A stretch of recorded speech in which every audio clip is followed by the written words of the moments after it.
Um bom dia, queridas irmãs. Hoje nós estamos aqui ao início desta nova semana para podermos estudar juntas a lição número 5. Eu sou a Lázara Tenório e vou estar com vocês esta semana para nós aprendermos juntas a lição. Um novo dia, uma nova semana e uma nova lição. E uma nova oportunidade para aprendermos também. Então, o tema da nossa lição desta semana é temendo somente a Deus. O nosso texto áureo da lição se encontra em Atos, capítulo 4, verso 19 e 20. É um texto para memorizar. Vamos tentar durante a semana, então, memorizarmos juntas esse versículo. Julgai vós se é justo diante de Deus, ouvir-vos antes a vós do que a Deus, porque não podemos deixar de falar do que temos visto e ouvido. O texto de Testemunhos para Ministros, página 66, nós vamos ler, diz assim: Depois do derramamento do Espírito Santo, vestidos da armadura divina, os discípulos saíram como testemunhas para contar a maravilhosa história da manjedoura e da cruz. Eram homens humildes, mas saíram com a verdade. Que bonito, né? Homens humildes, mas eles tinham a verdade. Para testemunhar e contar a maravilhosa história da manjedoura e da cruz. Esta era a mensagem. A história da manjedoura e da cruz. A lição de hoje, domingo, é o primeiro tópico, da nossa lição desta semana, e o tema desse tópico é Vivendo de acordo com toda a luz. Pergunta A: qual é o nosso chamado no atual tempo de restauração que deve ocorrer antes do retorno de Cristo? Nós temos então o texto do livro de Atos 3, capítulo 20 a 25. E envie ele a Jesus Cristo, que já dantes vos foi pregado, o qual convém que o céu contenha até os tempos da restauração de tudo, dos quais Deus falou pela boca de seus santos profetas desde o princípio. Porque Moisés disse: O Senhor vosso Deus levantará dentre vossos irmãos um profeta semelhante a mim.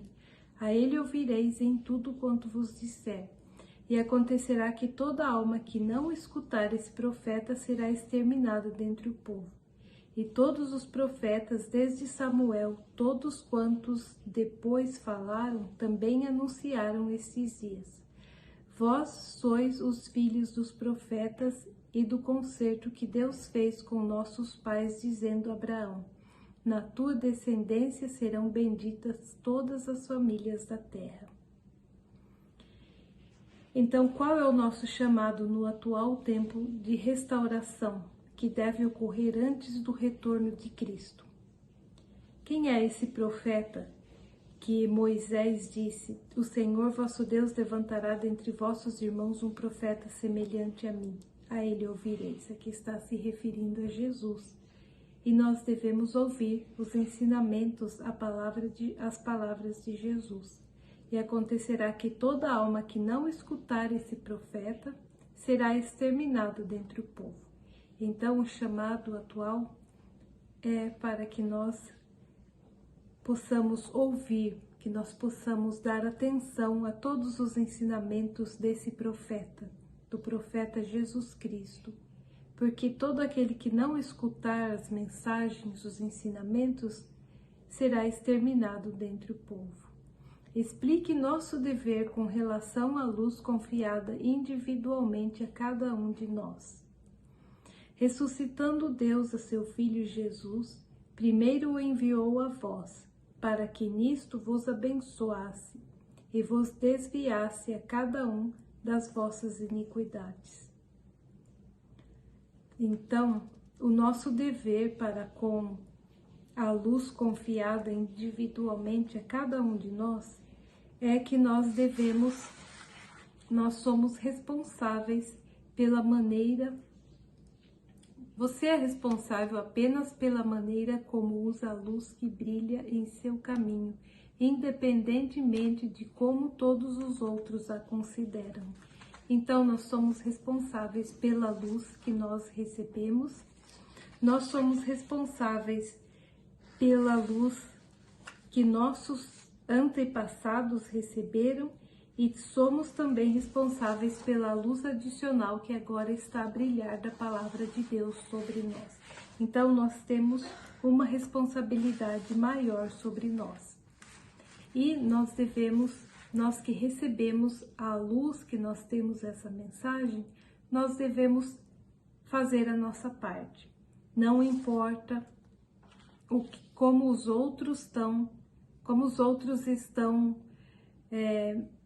considerando a luz, como os outros estão considerando a mensagem, a responsabilidade é individual. Cada um é responsável por suas ações, cada um é responsável pela luz que ele recebeu.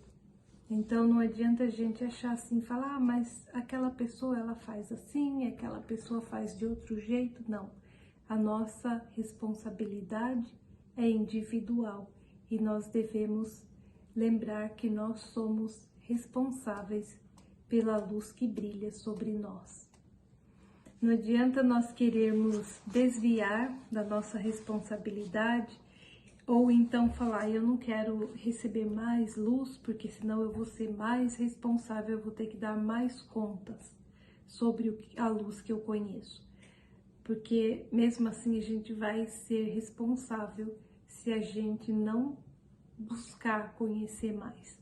Eu me lembro que quando o meu esposo era obreiro na zona leste de São Paulo, e nós visitávamos uma senhora e a filha dela, quando a gente chegava, a filha dela entrava para o quarto e não queria ouvir os estudos, porque a mãe dela falava que a filha dela falava, eu não quero conhecer mais, receber mais luz, porque senão eu vou ser responsável pela luz que eu receber. Agora, se eu não ouvir, eu não sou responsável. Mas mesmo assim, a pessoa, se ela se recusa a conhecer, ela mesmo assim, ela é responsável, porque ela sabe que ela tem mais luz, mas ela não quer buscar conhecer. Mas que nós possamos nos lembrar daquele verso que diz, sigamos e prossigamos em conhecer ao Senhor. Que nós possamos ter prazer em ser responsável por essa luz, a brilhar por onde quer que nós vamos. Que nós possamos ter o prazer de sermos luz, a brilhar nesse mundo de trevas. Que tenhamos um bom dia e com a graça de Deus vamos continuar amanhã o nosso estudo. Até lá então.